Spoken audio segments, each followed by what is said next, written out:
All right, what's going on, macro perspective community? Got a good one for you today. We got one of our coworkers in Synergenics here, Josh. I'm going to mispronounce his last name, even though he's a coworker. Di Alessandro, right? Okay, Good. pretty good, right? A little Um, Italian flavor to it. I feel like it is a little bit Italian, is it not? It is. It's completely I mean, Italian. it is. So, yeah. So, with this episode, we're definitely going to be diving into a couple deep things. Josh kind of gave us his dossier of like topics and items, and we definitely think that this is going to be a very shareable episode. So, please, if you could share this with somebody that's going to get a lot out of this, because Josh has a unique health story that I'm about to actually learn firsthand because I didn't know when he mentioned it yesterday. So, looking forward to going into it. And yeah, so Josh, I'm going to let you introduce yourself to everybody. Well, first of all, I just want to say I'm really excited to be on this podcast. I remember when you guys were kind of talking about it a year ago, and I was like, you guys have just a little bit too much free time. And then you've turned it into this, and it's a weekly thing. I think is what's valuable about this one is that if you're somebody that has specific interest, you don't just run away from this podcast because you can't find something that you're not going to listen to. Like the spectrum of topics is so fascinating that I think it really lends to a very deep audience. So I'm really happy to be contributing to this in any way. You know, my introduction, my background right now. So I work at Cenogenics, as you can see the shirt here, as a clinical exercise physiologist with these two guys here. And I've been doing that for about 6 years now. I have my master's in exercise physiology, certified strength and conditioning specialist, and precision nutritionist. And that's kind of just, you know, the overlapping summary of what it took to kind of get to this point. I'm the kind of person that believes if you're not fully you at all times, you're also not going to evolve and grow. It's impossible because you're kind of hiding that stuff from the past. So, those credentials that I have and those things that I pursued academically are fantastic and they look great on paper, but they have very little to do with everything I've been through, everything I've achieved, and what I kind of use as pain, but pain for growth, which is something that I think I want to talk about today because, one thing we've noticed as coaches, and I think, we can all attest to this, is that, we came out of our programs, our education with so much knowledge, but how to deliver that knowledge, how to connect on a truly human level is more important than any amount of scientific fact you can cram into your brain. So one thing that I kind of learned through the coaching certifications that we even did as a team, which I thought was great, the fact that we do these things as a team means we can kind of bounce off the ideas, bounce off the theories that we're trying here. One thing I learned is that if you don't be your authentic self, people can see right through that shit, like very easily. I didn't realize it so much when I was in strength and conditioning because it's just 120 miles an hour all the time. But I did notice it in those like independent conversations, right? Like you'd have an athlete come in, sit down to talk with you, and you start going over like the basics of nutrition. And I remember one time I had an athlete who's like, Josh, listen, you're cool and all. I don't give a fuck. And I was like, nice. All right. So let's get rid of that shit. What's going on in your life? Like it literally broke down this fake wall that I had, this mask that I was wearing. And it was such a crucial moment for me because I'm like, I don't want to waste anybody else's time talking to someone that I'm not, you know? And I think that's something that I've kind of pursued up to this point in my career. So yeah, that's a little Uh, I That's love good. that. That's a great intro, Uh, man. As a little aside for everyone here that's listening, Josh, not only did we share a CSCS, strength and conditioning coaching background at the D1 level, we're both under the same banner of like certifications and credentials as Marcos, but Josh was the guy that hired me. He was like, I was like in the interview, wore a suit on Zoom, and he's Yes. like, I think he told me the week after, like when I finally met him, like 2 to 3 weeks later, he's like, yeah, I told Rudy, our VP, or director, yeah, I don't think we need to go anymore, because like we had the same background. I think we just vibed really well. But you were the guy that hired me, trained me, and then week 2, for everyone listening here, Marcos was the guy that trained me too. So this is a trio Now we're of gonna find out who trained you better in 3. Oh no, there's. Oh, I think yeah, yeah, yeah, that's the beauty of being in the organization is like we all have different coaching styles and different ways of yeah. explaining, and you have to make it your own. Like you said, that authentic self. And I get the opportunity to go to Denver in like 2 weeks and kind of show how I go about doing a PHA. And I know that our new hire there, Matt, obviously has seen Jason do it. And so it's just, how do you want to, like what information do you want to spew, and what are the good talking points? Which ones like vibe with you most? Because when I first learned it, it was like, it was Travis, it was Bonnie, it was Rudy, right? A bunch of people in our organization. And I'm just like, if I could just speak like Rudy, oh my God. So, Yeah, if I could just speak like that guy. No, I love that. The voice of God with the traps of the mountains. Yeah. Traps of Just the yeah, exactly. Josh, you did say something that I think that's pivotal. I think anyone can relate to this. Like, yeah, we're talking about coaching, we're talking about strength and conditioning, nutrition, all that. But there's two things you said: be your authentic self. But then you also said the reason you got into these things is because of the pain points in your life. I always tell this, and I know Marcos hears this from me a lot. We usually become the experts of something that we've had pain in, right? Because we were trying to solve a problem for ourselves, but then we realized, oh, this is actually not just my problem. Let me go figure it out. And then I figured it out for myself. And now you're helping people in that. Can you talk about for yourself? Like I heard the story a little bit when we were talking, but obviously when we were getting to know each other in training, but we were in training, so we couldn't really like sit down and go into a deeper conversation. I'd love to go deeper now. Like, what were those pain points for you, whether it was growing up, whatever it was in life that made you go, okay, I need to figure this out. What was that? Yeah. No, I think, and I appreciate you for kind of recognizing that too, because one thing it was funny, we were just talking about like learning from the people that we coached, right? I hired you, I trained you. I actually learned a lot from you through coaching you and through training you.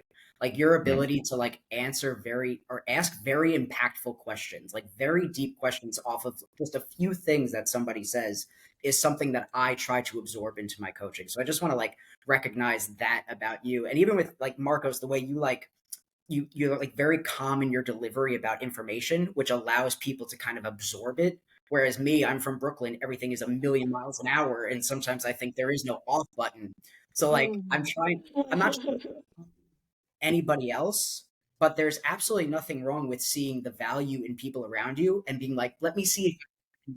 And if you can't, that's okay, because you're still you.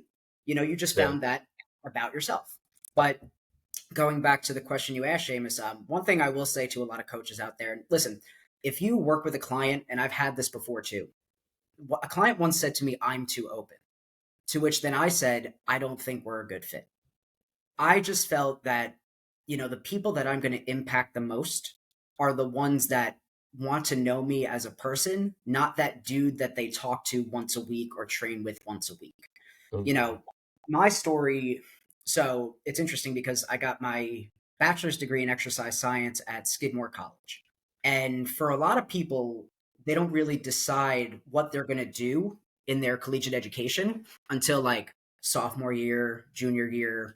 I knew the first day of school, actually, I chose Skidmore College because of their exercise science program, not because I thought exercise was cool, but as you were saying, because of life events. So I don't know if any of the viewers have seen the movie Heavyweights. If you haven't seen the movie Heavyweights, you should, because it's absolutely with Ben Stiller. Yeah. Okay, Yeah. And this is Josh. This is a moment where if we had great editing, we would just pop it in there. So we're working on that. We're working on it. We're working on it. Feeling skinny pony, just right there, like right in the middle of what I'm saying. Or like lunch is canceled due to lack of hustle. Like deal with it. That is like, I don't mean to say like, so take it back a little bit as like all of these things come out. So when I was younger, I was a little bit smaller than most of the kids. And I don't really understand why this started to happen, but like I was kind of cute and chubby. I'll toot my own like 4 or 5 year old horn. And I was going to school, and the lunch ladies thought that I was so adorable with my cheeks that literally looked like I was stung by like a pack of wasps. They were just ginormous. That they kept giving me extra food. So like pizza, hot dogs, all of these things. And I was gaining just crazy amounts of weight. So when I was 7, I weigh about 140 right now. I'm about 5'3". When I was 7, I weighed almost 100 pounds. Mm. Imagine Josh at 7, who's like, what, 3.5 feet tall? So I was just circular all around. I was diagnosed with prediabetes. I was diagnosed with asthma. caused by secondhand smoke, actually, which is something that thankfully my parents gave up, which something that's very like true to me. Like anybody that smokes, it just sends me in a frenzy of anger, basically. I know this to be true because on the third day that I hung out with Josh, the guy said, "Yeah, I smoke," and I literally thought Josh was about to smack the dude. Like that's like the intensity that I got from Josh. Like his energy changed. Like the room was like, "Oh yeah, what do you do? Oh yeah, I smoke," and then the whole demeanor in the room just Yeah. I was shifted. like, hold I me was like, back, bro. I was like, you gotta hold me back. And Seamus is like, dude, you paid a lot to be here. Don't punch him. I'm like, ugh. So and it's crazy. I was actually what they call a bubble boy. So I was put in a mm, synthetic bubble once a Oh, month to open my lungs so that I could breathe. And I had a okay. nebulizer that I took with me pretty much everywhere I went. So like my school had an emergency nebulizer for me as well. So obviously the health issues started to become a big issue. And my mom, who actually went to weight loss camp as well when she was younger, sent me to a weight loss camp. And for people that don't know what that is, it's basically a sports camp without food. That's the easiest way for me to describe it because we were playing sports just like anybody else, right? I was a pretty good athlete when I was younger. I loved baseball, I played soccer, I did all these things. But we were getting probably 900 to 1,000 calories a day. And it didn't matter what age you were or what size you were. So we had kids that went to that camp at 7, and we had kids that were going to that camp at 16. Everybody got the same portions. It doesn't take a genius in nutrition to realize how dangerous that is. There were 12-year-old kids losing 60 pounds. How And long was the weight camp? How long was that camp? so I used to go 2 months every summer, and it 60 was pounds also in 8 weeks. in 8 weeks at the age of 12. So right before puberty, they're having these dramatic weight changes that are just spiraling their metabolism out of control. They haven't even had like those physical changes that they need to have. And I went for free because my mom actually worked there. So for a while, I would go lose like 15 or 20 pounds, leave the bubble of working out 6 to 8 hours a day, eating 1,000 calories, gain the weight back, go right back to camp again. It was like a brutal business idea because, it's hard enough for adults to find the balance that they need with nutrition and exercise. Imagine 9-year-old kids that are losing 30 pounds in a summer aren't taught anything about health, wellness, and lifestyle. And then they're sent back home to a world where all of these things that were restricted from us are available again: fast food, ice cream, lack of exercise, right? So it just became a really, really damaging process to like go home. Yeah. It was like for 7 straight summers, the only place I felt safe was amongst my other, we call them chubsters, my other chubsters. We could all just like reconcile in the fields together and sweat profusely and be tired. But it's funny because the real issues for me started when I got skinny. So I don't know if you guys have seen the movie. I'm sure you have, but they make fun of the skinny dude at weight loss camp. They're like, hmm "Eat much, man," and I'm like, I mean, not as much as you guys, but that's okay. And when you become the skinny kid at fat camp, something crazy happens. You are put on a pedestal immediately. You become this person that like everybody wants to be, everybody wants to hang out with, everybody wants to be like surrounded by. And it was funny. I could have started like the black market of extra food because I was on something called maintenance, which meant I was allowed to eat as much as I wanted.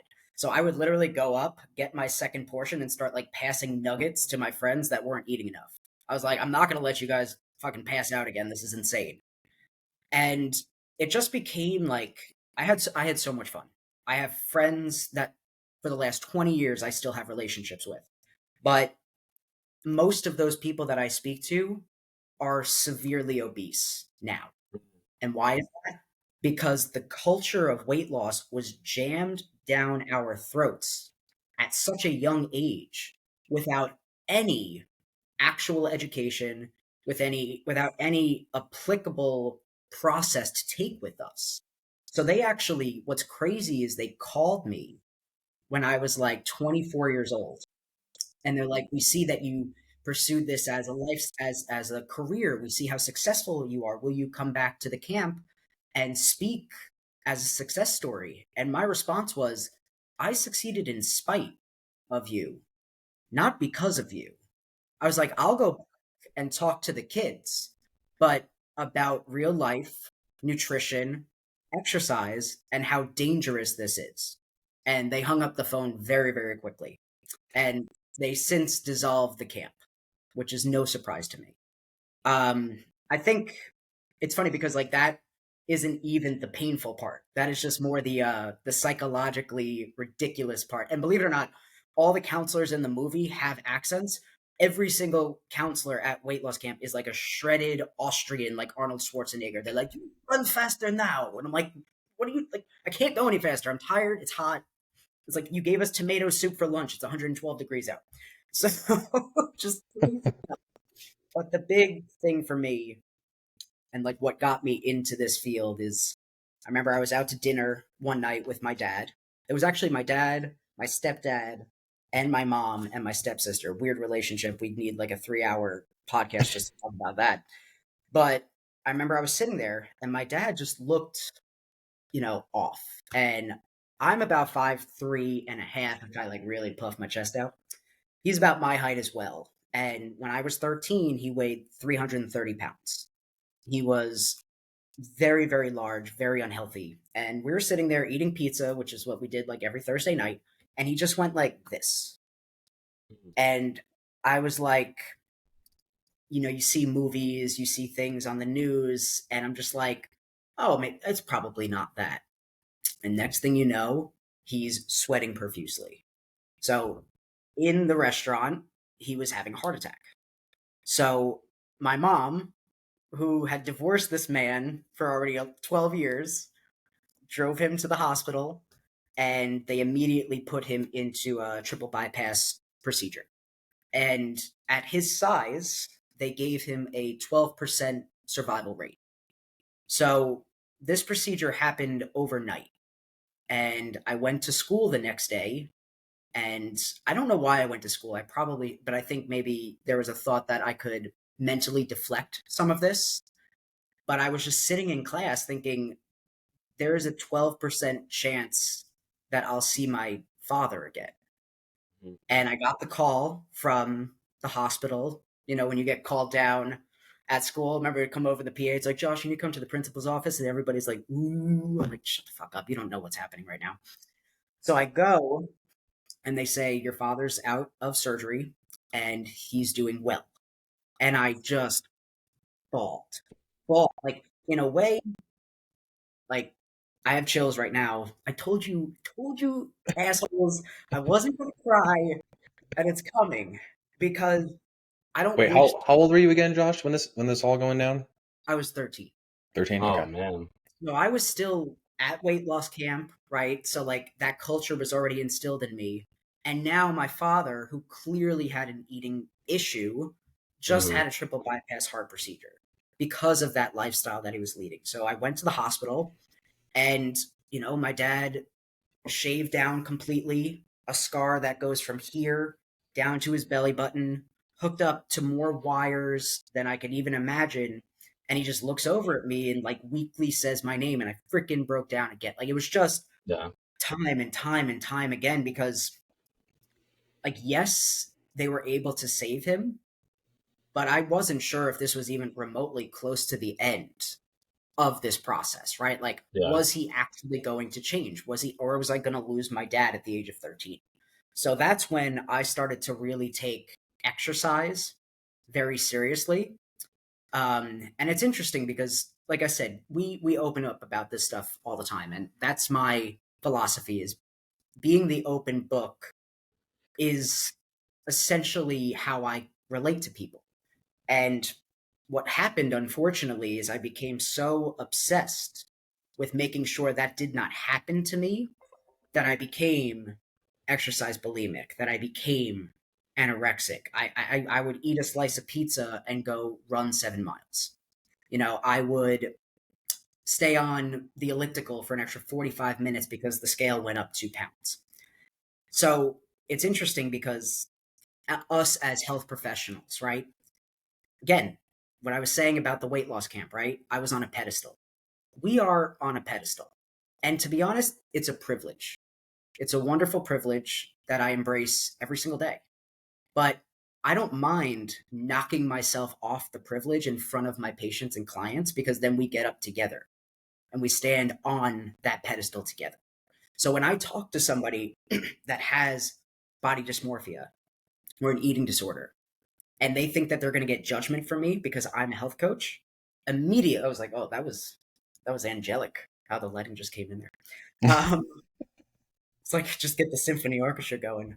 But I don't give a crap. I'll be like, listen, you think you're talking to somebody that has it all figured out? Absolutely not. It's like, as I help you figure it out, I'm figuring it out. And immediately you can just see the relaxation in their face, in the, those like tight gestures that a lot of our clients will do. They'll play with their hands, arms go down to the side. It's just like such an incredibly impactful moment when you realize that somebody is ready to trust you. And I tell this story I don't want pity. I've made an unbelievable career out of this. I'm healthy. I'm helping so many people.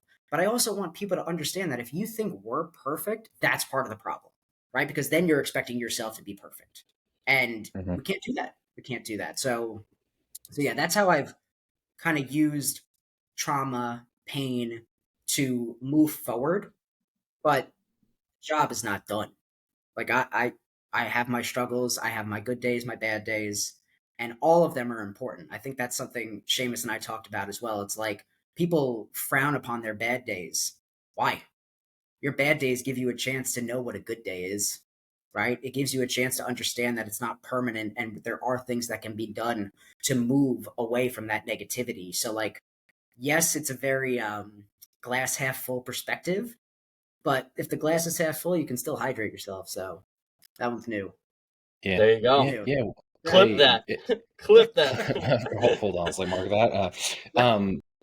But you're right. Like, you can either change your mind and make it a growth mindset and learn from your failure, and let that be like a recognition point, and realization point for you that, all right, like, even amidst my like days where I don't care, what am I motivated for tomorrow or today, right? If you're waking up, I joked about this going into the gym on Sunday with Shannon Seamus, and I go, yeah, the hedonic treadmill got me these last couple days. She's like, what do you mean? I was like, anything and everything that was food related was just going in my mouth, and I did not give a fuck. You know what's funny about that though is like people. It's funny. I was just having a conversation with a client of mine, and he said something similar about like a wedding that he went to this weekend. He was just like, I don't know, man. There was just no control there, and I'm like, knowing that is control though. Like the basis for the ability to control that actually is there. Like you can, and when you have that moment, you can isolate it, right? Just because you lost control in one moment does not mean you've lost control. Like I was listening to one of your other episodes, and they're all freaking awesome. I'm just gonna binge them like crazy. Speaking of binging, he's like, you can be a binger or you can binge eat, right? Perspective, overall thought process. Like, yes, if the hedonic treadmill got away from you permanently, forever, or were you capable to say it happened right then and there? I'm done. Let's move on now. So like that is really interesting, and that's something that I'm like adamantly trying to get people to understand is like this concept of perfection. And like you can see a lot of that from social media and stuff like that, right? Like I was joking with my wife the other day. People were posting, it's like this couple that we don't think is really going to make it, but they look so happy in their honeymoon pictures. You know why? Because they're not posting the fighting. They're not posting the financial issues. They're just posting the highlights. We live in a world of highlights. You want highlights? Embrace the lowlights. Because you're not going to know what a highlight is if you just say like, all right, we'll just put the low lights off to the side. Let's ignore it. Yay, everything's hunky-dory. No, it's not. Life is not hunky-dory. But it can be spectacular at times. So like, yeah. I think it's just... Since we're on the topic of wives, highlights and lowlights go together in hair. So you're that analogy actually Oh, works really well. man. It's like hitting my brain. It's like she's like, yeah, like, you don't understand his hair because like you actually have to like tone this, tone that, do this, bring out the highlight with the low light. And I think that's like a beautiful analogy, and it's obviously a parallel to the hair thing, and also brings my wife into the conversation. Honey, if you ever listen to this, Hopefully she don't. Oh. yeah, I trash her all the time. Nah. In a good way, in a positive reflect.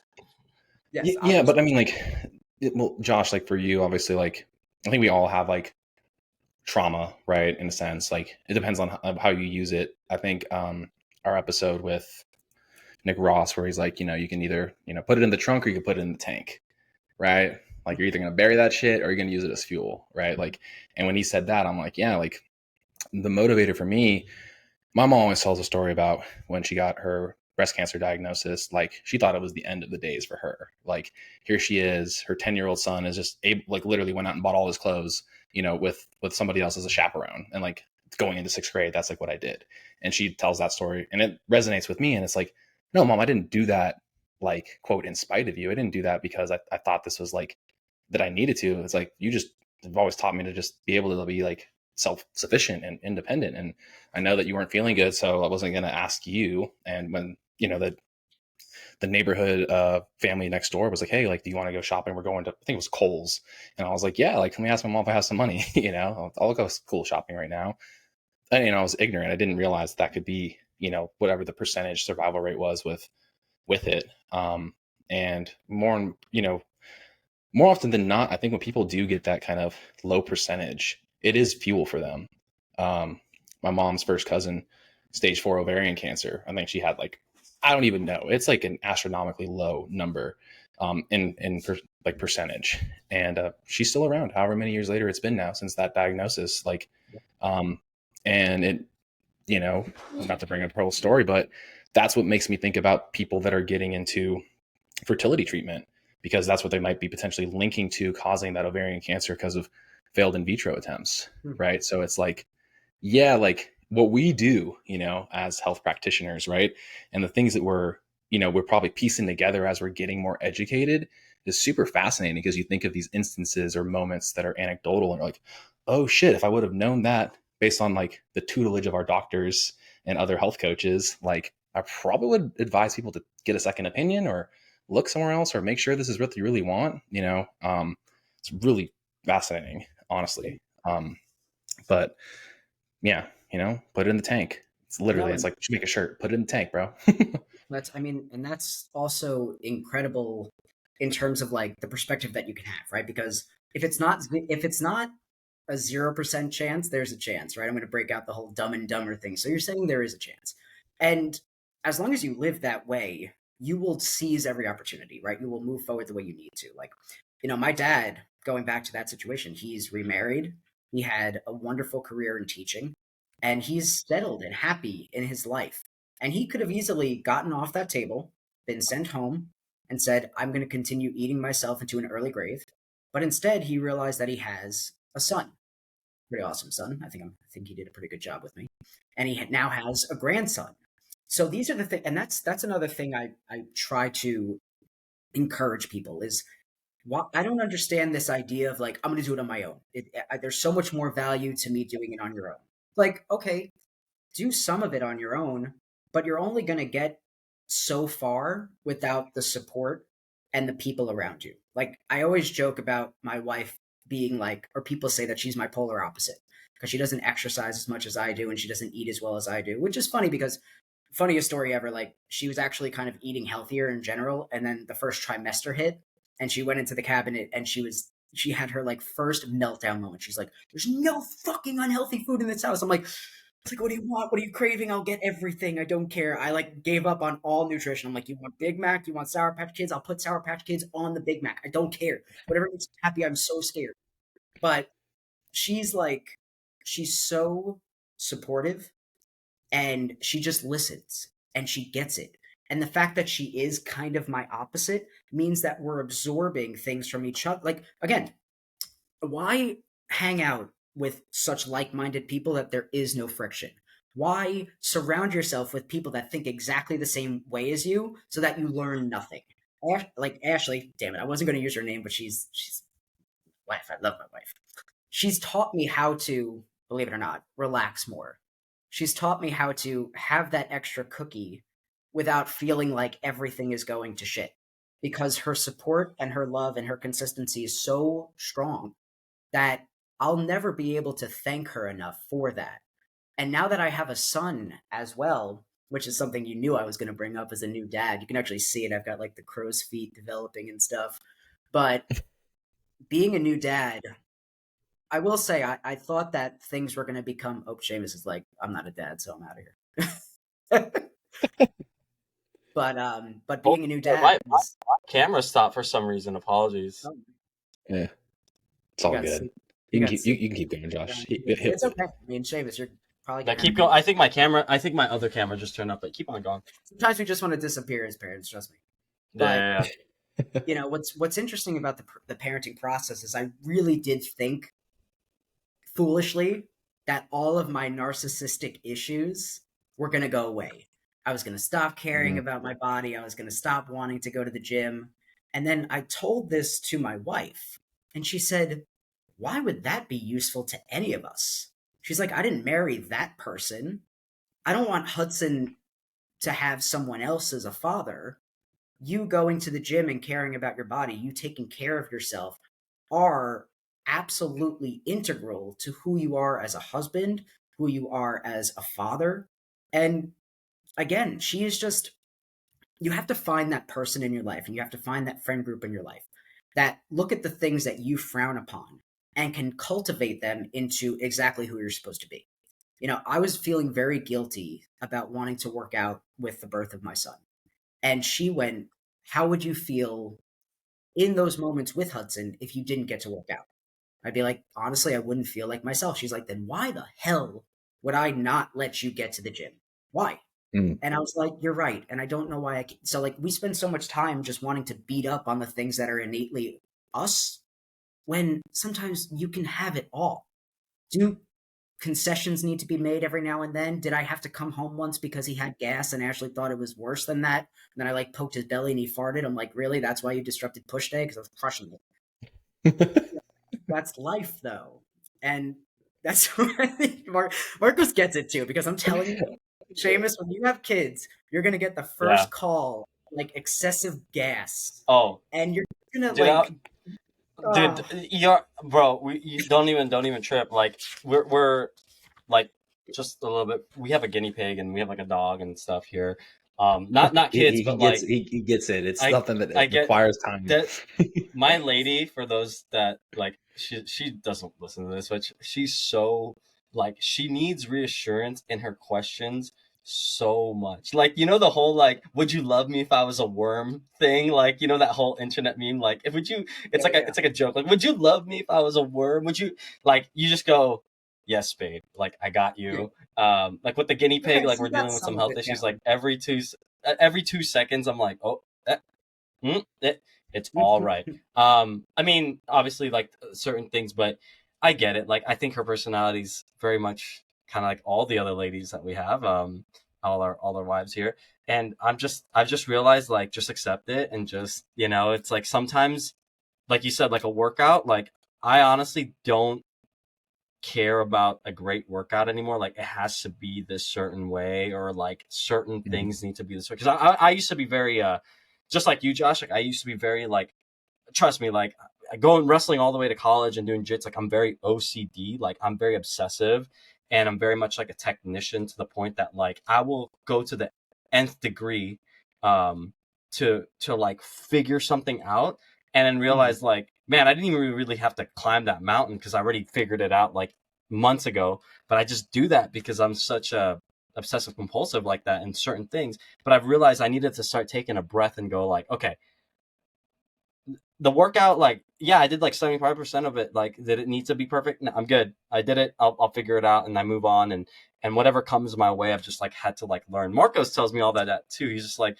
yeah, this happened, just moved on. And I was like, okay, yeah. Like, I've just learned how to like, I think what is it called, Marcos? Like, have open loops going at all times, and just be comfortable with like, all right, there's an open loop Never finished that. That's okay. Just move on.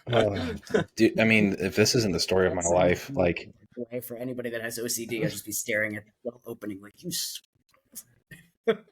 Oh, yeah, I gotta close this loop. closing loops or closing rings. Like, I mean, we can just I can bring a client story into this. It was like, I'm so obsessed with closing my ring on my Apple Watch. Like, I need to hit it. I was like, what do you get? And she's like, I get this little badge. Yeah. I was like, do you win money? Do you like actually get something out of it aside from a little digital badge? And she's like, no, but I've like gotten every digital badge up to this point for the last 10 months since I've been working with you. And the step goal is just too hard. I was like, so maybe it's just, you don't have enough time. And literally, like, I was like, that goal wasn't the goal I gave you to help you with your goals. Like, that's just you on you. Like, learn to understand that, like, you literally don't have any more time. Like, you have to learn how to just have some concessions with your fitness in your life. And, like, not every day will be perfect. Can you make up for it? The next couple of days or whatever that looks like. And, the open loop thing is like, I don't think I've ever finished an actual video game. Like, I'm being honest. Like, I always like get right to the end, and it's like, I'm over it. It's like I always keep open loops. For a long time, I finished some video games. Like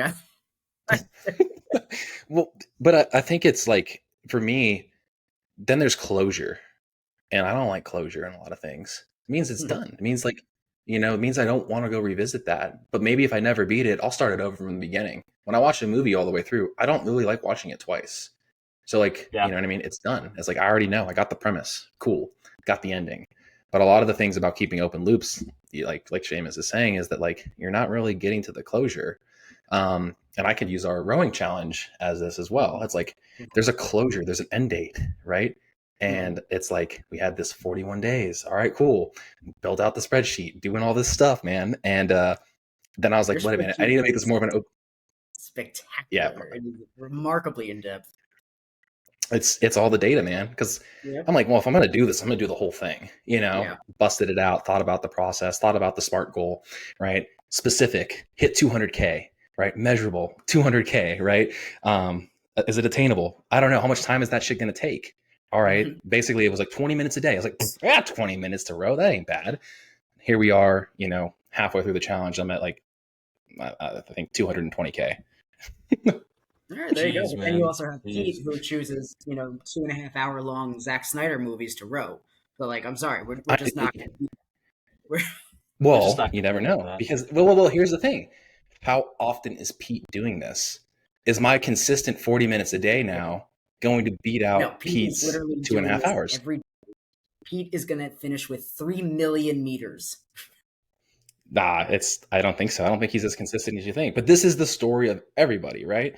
We're hot out the gate, and then it gets tiring, it gets taxing. Do you want to get back on that fucking rower? It's a good analogy. It's like, you got this 40-minute timer counting down, and you're just like, fuck, that's a long time. And I've tried like bite-sized approaches, like 10, it's like 4 10-minute sessions. I'm doing everything to keep my mind away from the fact I have to get to this number at the end of the day. Dude, I'm gonna be honest with you, like, dude, I'm gonna be honest with you, like I'm doing it in bite size of like 5,000 or like 2,500, and sometimes those are only like 15 to 30 minute like sessions. But dude, for some reason, like the other day, I was like rowing, and the first 10 minutes of it, I absolutely hated, like atrociously hated. And then at some point, like minute 10 hits, and it's like, okay, the rower high hit. Yeah, steady state oxygen uptake. You said we talk about these topics, but don't talk about the scientific stuff. Just talk about the philosophical stuff. But like, it started getting good, and I was like, all right, like this is not so bad. But man, like honestly, I think like the message here for me to folks is like, it might suck absolutely atrociously for like forever, for a while. You don't even know. I didn't know it was going to start hitting good until like 10 minutes later. But like that for me is just a reminder that like, whatever you do, whatever it is, like whether it's a fitness or nutrition or like a finance goal, whatever it is, right? Like the first forever, first maybe 6 months, maybe a year, you might not even like it. But at some point, sometimes it'll just be like, oh, all right, I'm getting into a groove. I'm getting it. And I didn't deal with that. To be quite honest with you, like fitness, going back to that, like sports, I didn't deal with that. I went right in. But I guess as I'm going into my 29 years ripe, I'm feeling like I'm feeling that feeling of like, okay, I think I need to warm up a little longer. I need to warm up more, warm into it, lubricate the joints, get the mind feeling a little bit good. I don't know. Well, that's another thing too. Accomplishing. Again, when you find that deeper why, right? Like, for example, I mentioned that to a lot of my clients, right? And if they come in and they're like, "Oh, I have a wedding coming up," I'm like, "Nope, something else." They're like, "What do you mean?" I'm like, "That's not going to get it done." I was like, they're like, "All right, I have an Mm, anniversary." Nope. I'm like, "Anniversary, not going to get it done." I'm like, "How many grandkids do you have?" They're like, "3." I'm like, "Do you love them?" I'm like, "Yeah." I'm like, "You want to walk them down the aisle? You want to see your?" And they're like, "Yeah." And you can see the intensity of their interest starting to pick up because it's not superficial. It is so legitimate and so direct. It hits right here. And when you find that, you just have to beat the crap out of it. Be like, this is why you're doing this over and over and over again. And like Seamus, you were kind of, it's funny, when we first met, I can already see your growth as a person and a professional since the first day we met. Like that thing you posted on Facebook, right? The photo shoot that you did. The Seamus I met, no way in hell he's doing that shit. No way. But you're challenging yourself. You're stepping out of your comfort zone. And the thing is, like, it's funny because you were talking about how, like, I live with it, I whatever. You know what? Tomorrow, you might not. Tomorrow might be a shit day, right? For example, yeah. today, I'm feeling pretty good, actually. My hair looks better than I thought. I've got my Efron vein, which I like to call it. Today, I'm having a good body day. Tomorrow, I might not.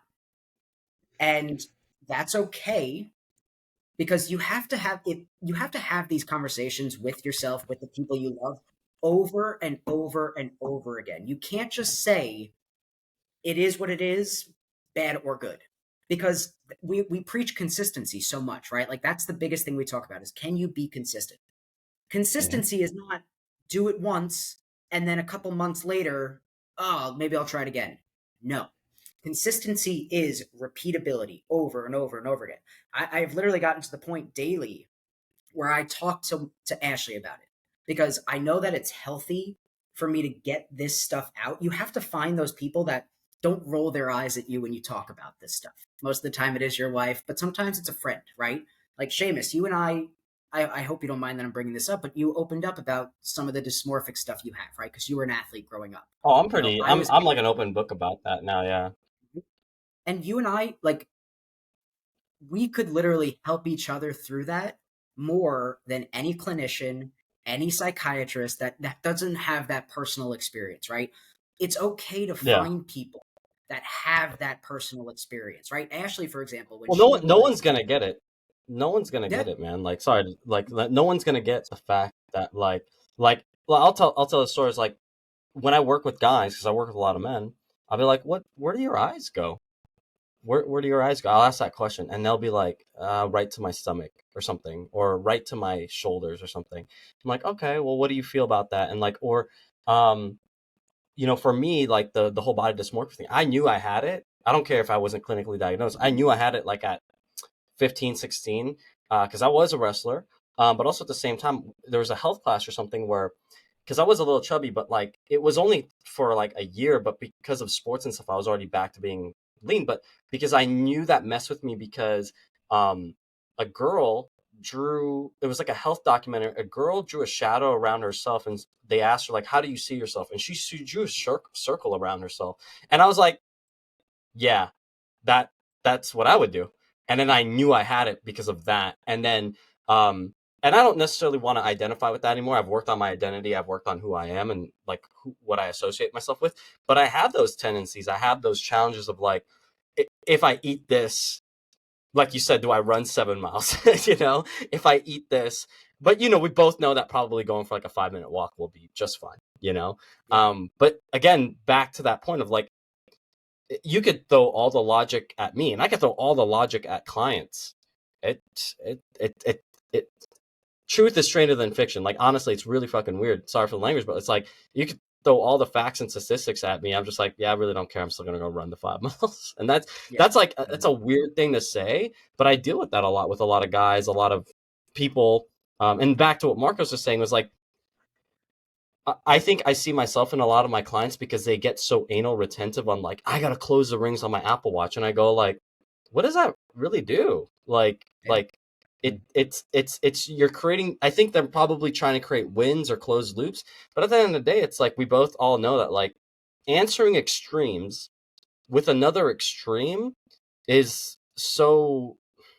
I think it's just going to throw the person for a loop. So like for you, Josh, like yeah, you were overweight, but throwing you in fat camp or weight loss camp Yep. 7 years in a row is answering extremes with extremes. The environment that you have to create of like, I had to learn how to forgive myself and learn how to let go of like whatever intensity that I was bringing in to my life to be like, no, I have to be perfect. And I don't know where that came from. Maybe it was from movies, maybe being made fun of. I don't know, whatever. But like there is striving for an ideal, but then there's being realistic as well of going like, yeah, like Chris Hemsworth looked fucking phenomenal in Thor 4, putting on 37 pounds of muscle. It's a great ideal, That's our but also go-to. at He's like for blonde hair, like the least Australian, Jack, Yeah. beautiful man. But also at the same time, know the realms of your limit without hurting yourself. So it's a weird middle that you have to find. And it's a daily thing, I think, for people that there's two scientific principles of school. I think of like the people that we're working with, where we're trying to get them from quote unquote a lower end of the spectrum more into the middle. And then there's people that are like at high levels of excellence where they're pushing this level of excellence, but it's detrimental actually. So maybe quote unquote orthorexic or something, but finding a way for the extremes to come back to the middle. It's a, it's an odd game you have to play day by day with yourself, with the people that you work with. And it's definitely, I'm still learning every day. I'm still learning every day. If you're not Dude, learning every day, you're probably dead. well, yeah. as much as No, it you're sounds, just coasting through life. that's it. Yeah, Yeah. like you might as well be, and like that's why I love doing things like this, just discussing these things out in the open. Like the amount that I've already pulled from this conversation, just in general, about like coaching, about your perspective, about the way you look at things, is like it's just a refreshing feeling to know that like human beings deal with this. Like we have so many clients that are like, I can't go to the gym, everybody's looking at me. It's like the gym is the most vain fucking place on the planet. No one gives a shit about yourself as they're looking in the mirror like, look at that pump. Like nobody cares. You're Yeah. internalizing Yeah. your internalization, right? And it's like the more you do that, the more you're just going to curl up into this ball that no one recognizes anyway, besides the people that are most important to you. So as long as once you can start letting go of the fluff around you in your life, like this isn't necessarily a call to action per se, but like when I was at Florida State, I actually led a small seminar on muscle dysmorphia in college age males because I think it's changing, which is fantastic, obviously. But there's this perspective that men have to be tough, muscular, rub some dirt on it, which if you rub dirt on a scar, it's going to get infected. You'll be in the hospital. Stupid idea. But in general, you know what the best way to overcome this stuff is? Be sensitive. I know it's such a crazy concept, but you pent up all of this crap and it comes out in rage, it comes out in frustration, it comes out on the people you love the most, as With a opposed to grenade just, to other people. yeah, that's it. That's all it becomes. So like, if you're a male especially and you're pursuing health goals and fitness goals and you are stressed to talk about it because you're a male, you gotta drop that shit because you're not going to achieve anything remotely to the spectrum that you think you can until you do. Honestly, Yeah. like I talk to you guys all the time about my stress about like gaining weight and gaining muscle. And if it weren't for you guys, I would probably be like 115 pounds and just weak. Like you Mm. guys, people around me, the people that matter most to me, help me be strong, help me pursue things that I wouldn't expect myself to be able to pursue. So like find that core of people that you can just cry to, yell at, and then also just like, I trust that person, so I'm going to try this type thing. But if you just keep it all in there, like you're either gonna break down completely or you're just going to shut it down. Like it's not worth it. It's not worth it. It's it's funny you mentioned that though, like what Seamus was saying, and as a coach, you have to have good IQ, obviously, right? Because you have to know your topic matter. You have to have good EQ. But I think the other thing there, I don't even know if it really exists. We're gonna coin it right now, is like MQ, like a motivational quotient. right? Like Okay. you have to you have to know when to dial up that motivational knob and when to again go back into like the empathizing range, right? Mhm. More back over to the EQ. And you build this perspective of, again, like you said about me, like one of my things about coaching is like being a good listener, really just like absorbing it. The way that I deliver things is just, always really calm. I'm not like an energetic Brooklyn guy like you, right? Like, or Jersey, wherever you're actually from, Josh, somewhere What are in you that, talking you know, about? No, I'm sorry. I had to break up. that tri-state area, right? And that's my style. And again, like it won't resonate with everybody. And I know that now, and some people are like, oh my God, like when you know, I always thought I wanted a rah coach to like, encourage me. But like after the dust had settled, you just like came in and you made a comment about like, proud of the hard work, and like I saw I saw these things. And like that's just the way that I am. Like, and people that came to my classes when I was in that, one-to-one setting, they knew to come to expect that. You're gonna get my attention, but you're not gonna get like intensity football coach type of strategies because that thing didn't resonate with me. Right. And I think all of our upbringings is like, you know, do you guys emulate the coaches that you feel like made the biggest impact on you? So I'm In a gonna be sense? honest with you. yeah, you go, Seamus. I'll be honest with you. So just about coaching and maybe energy, and just for the audience listening, like being or just working with people, like Marcos knows this. I think we resonate more. Josh too. Like I'm more of a curious kind of like questioning coach, and then I start pushing you a little bit. I'll start pushing you a little bit, but when it's go time, it's Mhm. go time. But that's only lasts like this long as compared to like the story of your journey in your health, so like most of the time it'll be probably here, but then there'll be a moment where I'm like like super intense and then come back. I think we need that, like what Marcos was saying, like People call that motivation when it's Tourette's. right. Yeah, I but Call it if what? you're always like call it Tourette's. yeah, a little Tourette's. bit, Okay. but if you're always like hoorah rah and intense and like so I'll be honest, the coach that I feel, his name is Terry Fisher, who's my wrestling coach in high school to college. Um and he was so intense that it felt, and I don't say this, he was the best, one of the best coaches, but also there are the frames there that make it very, I'm gonna just say quote unquote, because I think wrestler culture can be that, it can be quite toxic. um there were times where like you always felt like you're walking on eggshells, and there are moments where if you do anything inconsistent with what he wants, you're done. You're done. And I mean, done Yeah. mean like you could be running laps or doing more drills, or you're done because you're off the team. And it was really intense because you always felt like you were just like tensed up, and you always had to perform at a level. And it took me a long time. It took me a long time to get away from that. And to be quite honest, like I emulate some of that coaching, but I had to figure my own thing out to the point that, and I'll say this, that like I actually like let go of coaches now that just care about winning. I don't give a shit about winning. I don't care about losing. Like I do jujitsu now, or when I was doing jujitsu as often as I can. My coach, one coach, I went to a tournament. I went 0-2 at this tournament, and trust me, I've already went to the national level of wrestling, 4-day tournaments and all this stuff. And he goes like, "Why the fuck were you doing those moves?" I was like, "Because I'm having fun." And he's like, "No, we're here to win. Go do the moves that I taught you." And I'm like, "You know what? I think I'm good. Like, I don't think I need this coaching relationship anymore, because that's not what I need. I don't need people to do that for me.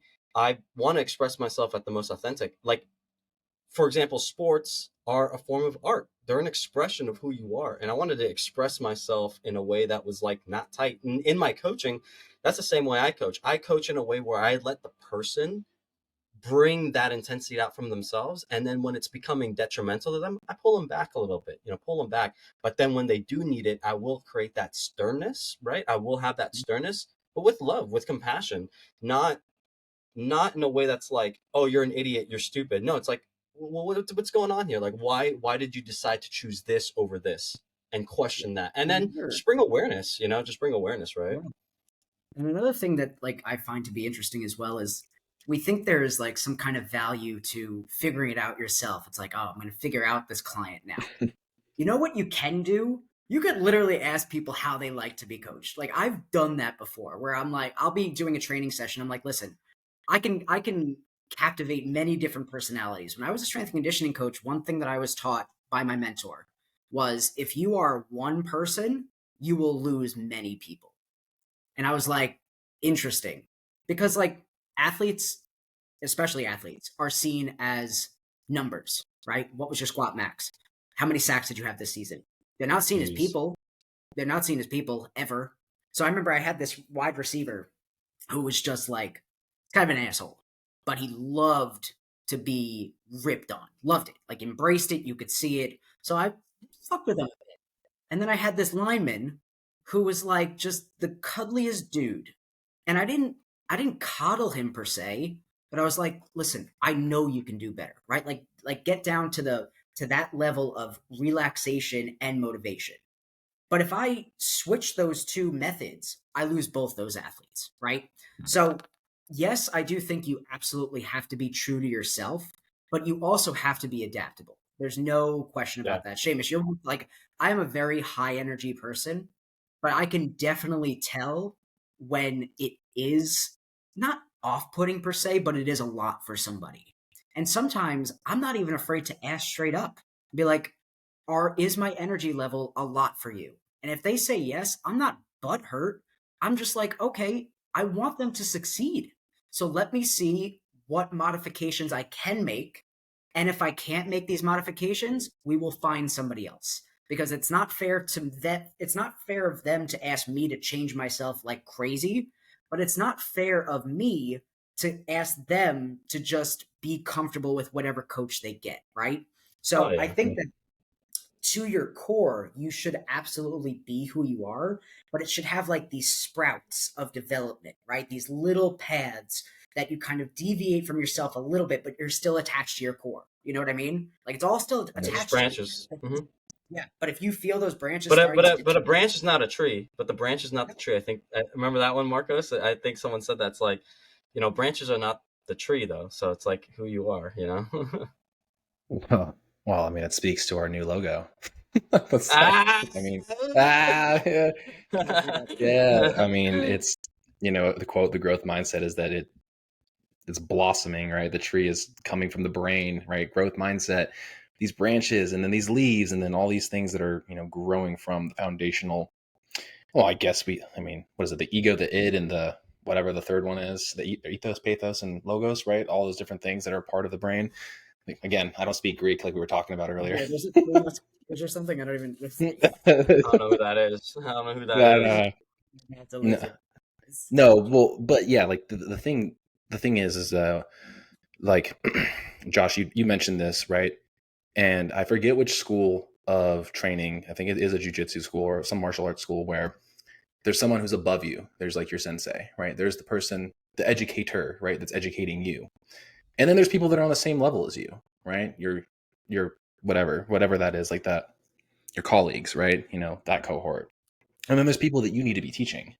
And when you have that kind of structure of like someone above you, someone below you, people at your level, is when you're going to probably have like the most semblance and like the most level of happiness, because anybody that is having the ability to learn, to teach, and to shoot the shit with people essentially is when you have like a really solid foundation, Yeah. right? Like, and I'm like, that's really what I'm after. It's like I got my core group of people. I'd love for there to be more. It's obviously geographically restricted. It's only so many people that live in Vegas.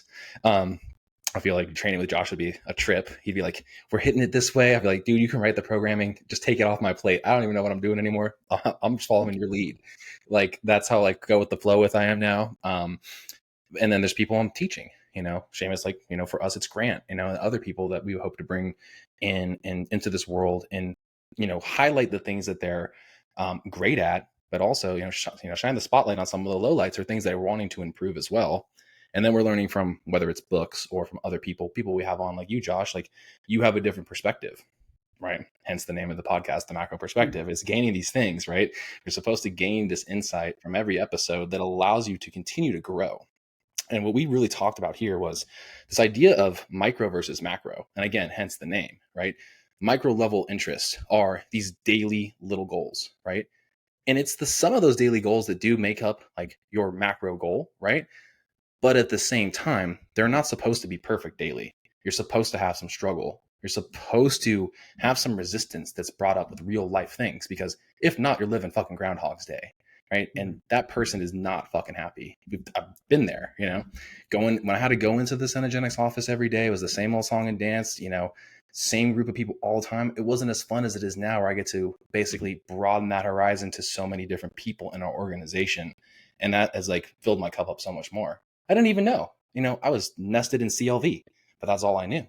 Now I know the rest of the organization, and it's freaking amazing. So don't be narrow-minded. And also, like what Seamus was saying, like, you probably should learn how to fill those shoes that you've never filled, right? Like those challenges those learning experience, that anecdote is so important, that when I used to coach people that were parents, and I was just the young kid that was 22, was like, I don't know how the fuck you're not hitting your macros. Come on. Like, what's the excuse? Fast forward to when Seamus comes over, it's like, bro, I get. You don't have 4 kids. No, yeah, right? Like, Seamus came over, he's like, yo, I get why your mind is so chaotic all the time. And I'm like, that's just normal life, bro. But like for me, it's like, it was intense. I know and that's the thing, is like, now when we get to the point where we're going to have that quality quiet time like Josh is experiencing right now, because his son is with his wife in a different state, you don't even know what the fuck to do with yourself. You're like, no idea. You're just like, podcast. I have no desire to trying to get away. Trying to get away. But that's the thing, is like, you just got to find that balance of chaos and also relaxation, and again, like that's been the biggest arc of my coaching journey, is like, there was the perfection mindset. There was like, I got to hit these reps. I got to hit these number of sets. Now it's like, you know what? Like, if I get the stimulus, that's what I'm chasing, right? I want the reps to feel good. I want there to be quality. I want to not be hurt. I want to be able to do this again tomorrow, right? The consistency angle is all about really just enjoying it. And today was like, we're fucking grooving, but hey, shot clock. Literally, the time hits a certain time, we're like, we all got to get out of here. All right, peace. Like, everybody in the morning crew, we're like, shit. I was like, I mean, I technically have more time, but I'm like, I probably should get home and get to the day.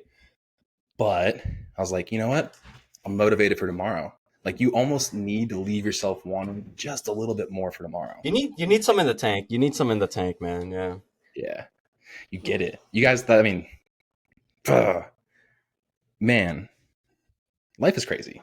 Life is crazy. Josh is embarking on this new fatherhood experience. Seamus is about to embark on a new journey as well here in the near future. Pretty soon enough. Des doesn't even watch this podcast, so we can talk about it all day. It's like, hey, Desiree, by the way. God, dude.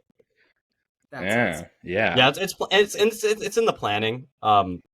There was a few hiccups there, just because we're Desiree's sister just got just gave birth again. So congrats to her. So a new baby in the family. And then like 6 or 8 weeks ago, we had a new birth. That was her brother, though, that the wife gave birth.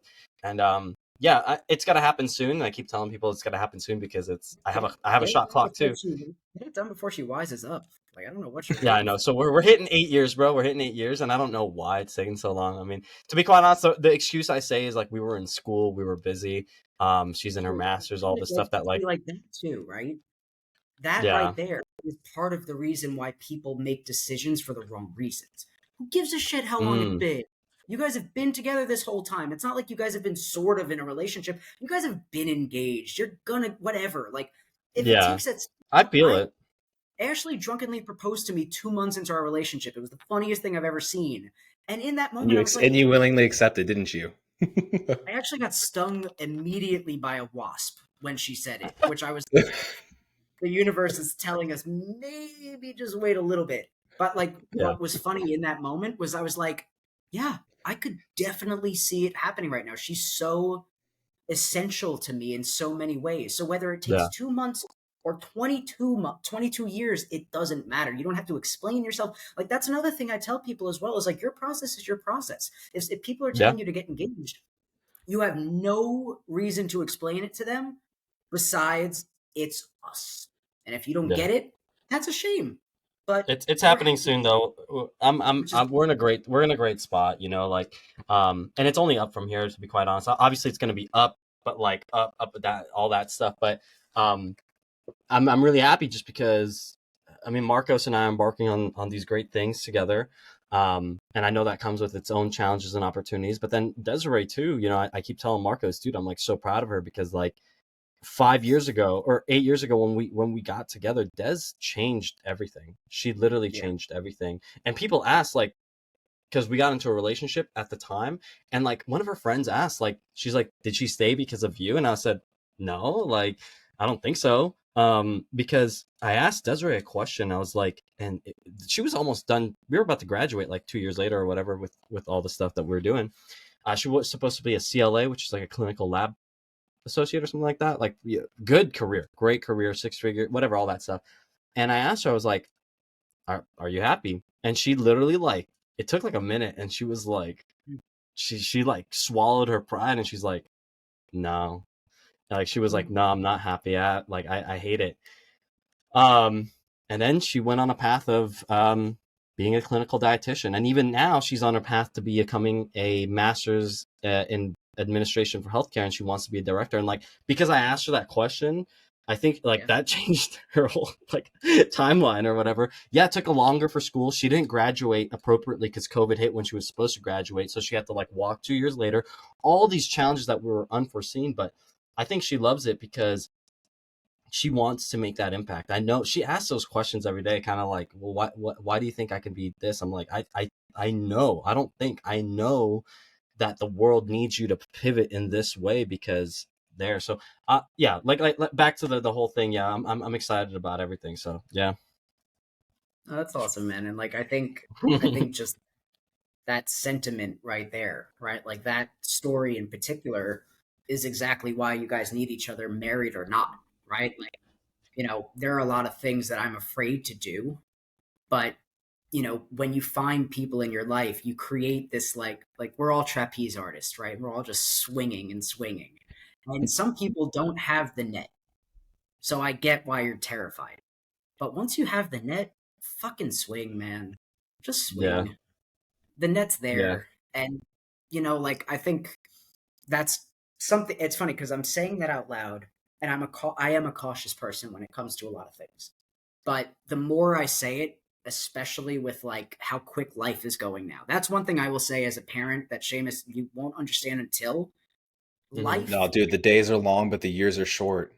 Oh my yeah, god, it's just light speed and snail pace at the same time. I don't understand how it can be both, but it is.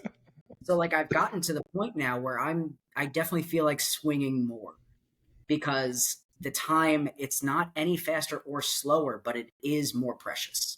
Right? yeah, So in that sense, you just got to make sure that when it becomes as precious as it is, you maximize it. So, and I say that to a yep, lot of people, like the things that they're afraid to pursue. Like as health coaches, we're not just health coaches. We're life coaches. We listen to stories. We listen to regrets that people had, and we hear them just like talk about like how disappointed. I'm disappointed. I'm like, what are you gonna do about it?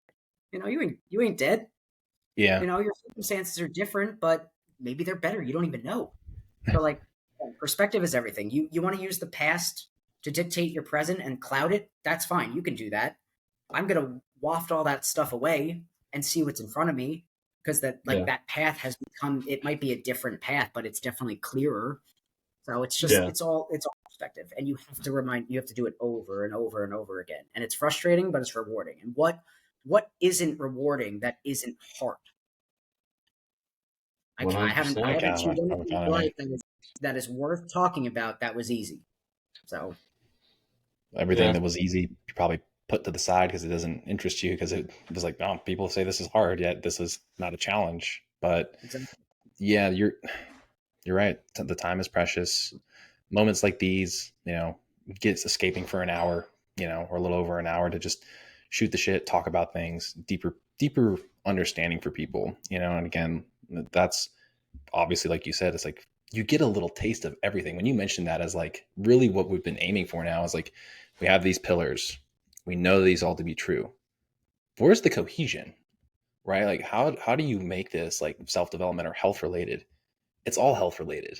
It's Mhm. all like again, how you're going to interpret something in your head to then go make actions with things that are generally, going to require discipline, right? And hell, if the goal was to eat 5,000 calories a day and that's how it was to be shredded, like yeah, like that would be right up my alley. You know what I mean? But that's just not how it works, unfortunately, right? So like there are certain things that like you're like, why does it have to be this way? And it really is, again, like you said, it's perspective, right? How do you gain it? What are you looking to accomplish?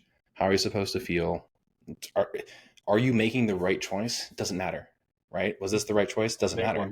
one. Along the way, have we been spending more money on something that's not netted us any money, yet? Yes, absolutely. Why is that? Because every person who's been on here is providing a fucking crash course in a lot of different things. So people that get to listen to those things, they could then leave with like something quick, actionable, and relatable.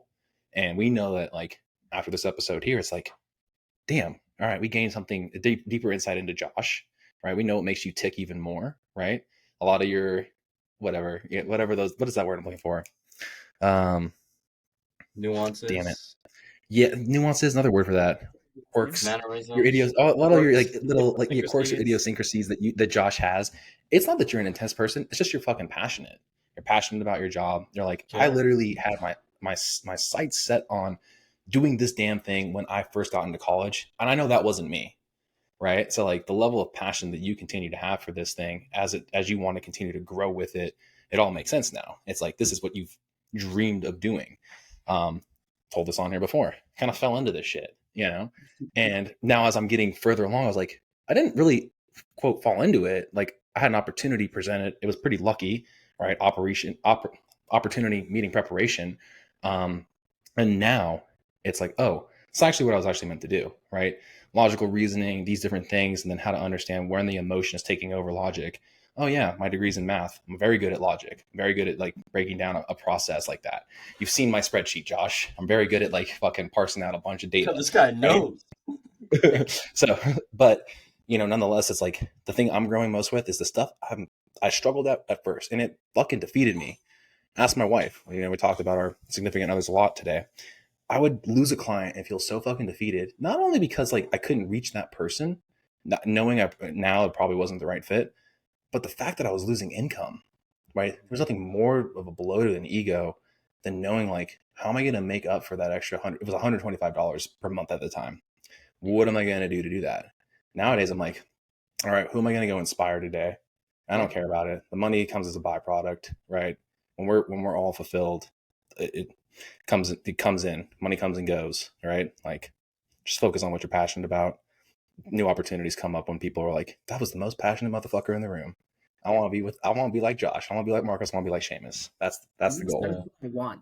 Like when I leave a room, like I remember I gave a presentation at the AMMG conference last year, and as I came off the stage, one of the physicians literally stopped me and went, "That was the most inspired, motivating presentation of this entire conference." It was the last day of the conference, so they had seen all of these other presentations, and they're like, "It was so real. I was literally locked the whole time." And okay, I cry a lot. You know what? It is what it is. It happens. I almost started tearing up because I was like, you don't realize the kind of impact you can have if you just sound like you care, or Mhm. at least you love what you're talking about.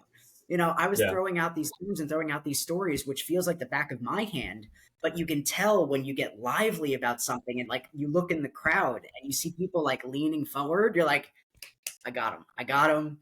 Let's just like get as much out of this as you can. And again, you're right. You have to make your adjustments, but then again, like be passionate, be enthusiastic, be real.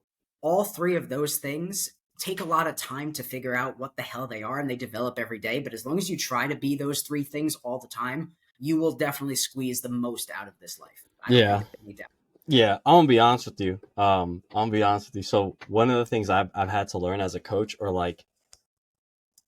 people with my peer groups, if you met me like 10 years ago, or in college, like I had to have people that were like in the zone with me. Like I had to you had to be super passionate about this stuff. You have to be super. I'm like, that's who I am.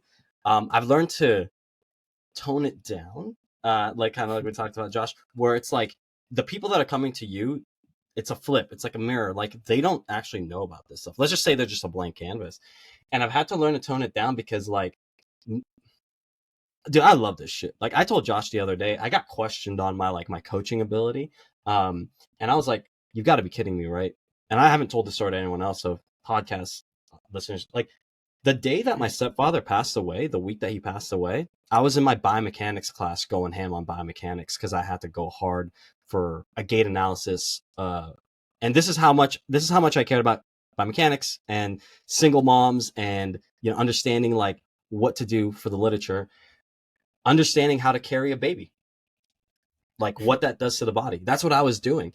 And I had to and I've been like, I woke up every day at 3 a.m. just coach. And then realizing like when people come up to you and they're not the same thing, you don't necessarily need to get, offended by that or engrossed by that. Understand, hey, this is a learning moment and it's a teaching moment for this person, kind of like what Marcos was talking about, someone quote unquote below you in this.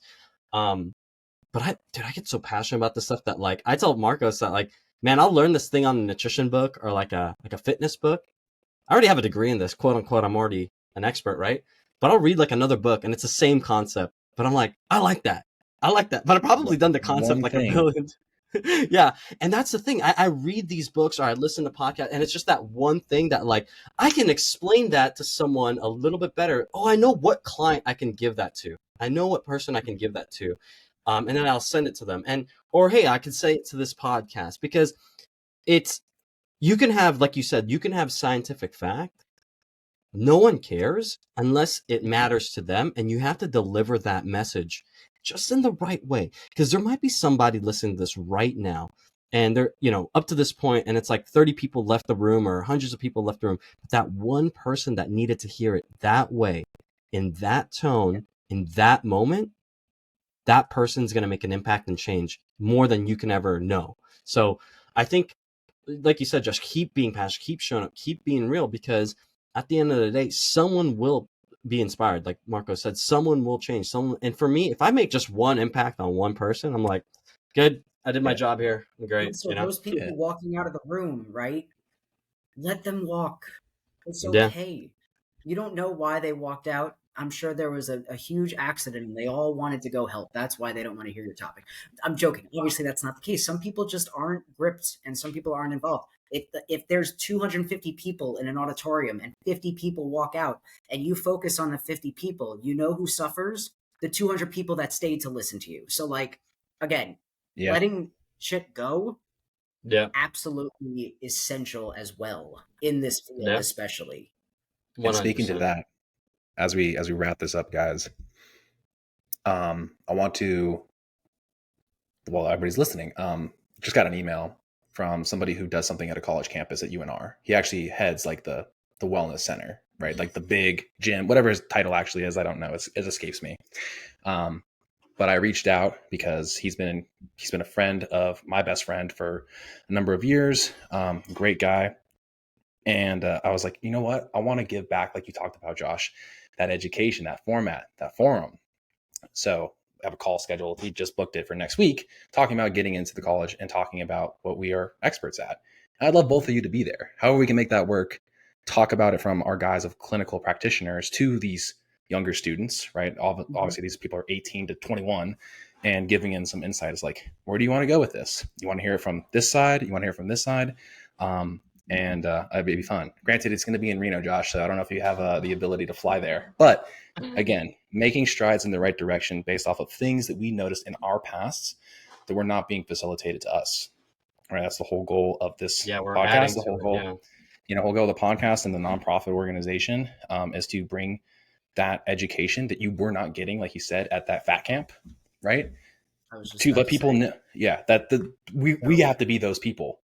And I mean, I'm you hearing that story, getting that like the fate, right? Like it happened literally as we're on this call talking about these things that kids aren't getting. So we're going to deliver it. We're going to have our stories. We're going to tell them we're doing this because we want you to be able to be the most successful version of yourself in the long run. So everybody heard it here first. When we do get to drop that, it'll be recorded because we're about that life these days, making sure that, hey, we got to get this on camera. We want to let people know what we're talking about, the movement we're trying to make. And again, taking steps in health, they're baby steps, right? So just wanted to let you guys know.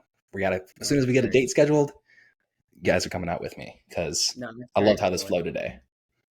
I think the biggest thing too is like, not to obviously we're running out of time here, and this has been so awesome because it's more about just a collection of minds, but also just being friends. That's it. Like having relationships and developing things. Like, for example, when you hang out with your guy friends, you don't always have to talk about the same old shit. If you want to open up and be real with each other, that's cool too, because you're about to find out who your best friends are. Mm-hmm. And I think fascinating is like my eventual goal is to get into beating this childhood obesity epidemic. I don't know. I don't know how to do it. I don't know because it is so aggressive and it takes a village. It takes a doesn't village. just. Yeah. It takes a country. It is really something that is like deep down in here. It is just like it's like radiating with desire to get this taken care of. And like I always think back to that camp and what the flaws were. And I think the flaws were how compressed all of it was, and how hidden it was as well. So and like a lot of people say, oh, what is education? What is like knowledge? It's everything. It is literally everything. Is action going to help? Of course. Should these seminars have actionable things where you can actually learn and put these things into practice? Yes. But if you don't, we got that. Yes, and we got that. Call to action at the end is the name. We're selling them per se. We're not making them pay anything, but they get to sign up to something that does allow for actionable things because we know how a sales pitch works now, right, Seamus? Yep. My man over there who's educating himself on marketing every day, every single day. Yeah, every opportunity I get to like address that topic and that issue is one that I wouldn't pass up on at all. Let's do it. You heard it here first, guys. So we'll get that. And then Josh, we're going to have you back part 2, man. But again, Seamus, I'll let you wrap it up since I opened today. Yeah, guys, look, for those listening to this episode, you're listening to 3 guys that are health coaches and that are health centered focused. So some of this might have just been a little bit of guys shooting the shit and talking, but I mean, that's at the end of the day, it's not a normal episode, but I think it's a great episode. And for those listening, really take what Josh was saying here. Look at the pain, look at the past that he had.